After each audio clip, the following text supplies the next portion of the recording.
Sit where he sits, stand where he stands, do those things that great players do, and that's what's key, And I think sometimes that's as good as pointing out the bad things.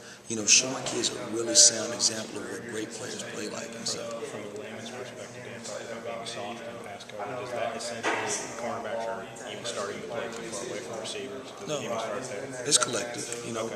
We knew coming into last week's game that one of the big things that they do is throw the ball over your head.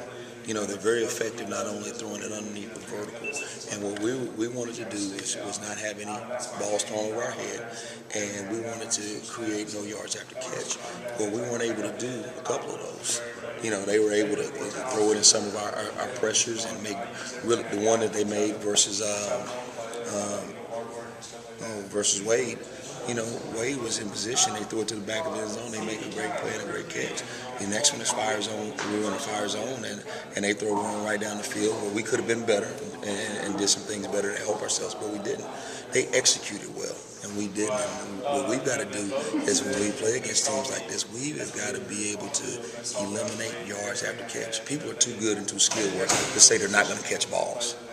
I believe they'll catch some balls next week too, because they've shown they catch balls against everybody they play. So it sounds like the 70% completion percentage that teams have on you isn't as much a concern as other items. Touchdowns are the key. Okay. Touchdowns are the key. Our job at the end of the day is to not let people have touchdowns, and so and that will always be our goal as long as Coach Mullen and has us here.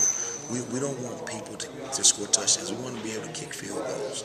And so, obviously we've got to do a better job on third downs of getting ourselves off the field. That's one of the biggest reasons that's one of the biggest ways to control that 70% completion rate is getting off the field on third down. Coach, you've been a part of some big rivalries.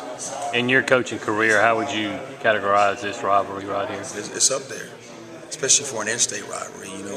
I grew up in Texas. You got A&M in Texas, but there are also 12 other universities in that state. I've been with it at OU, Oklahoma State, but it's not like this. And there's a lot of respect. There really is that civil.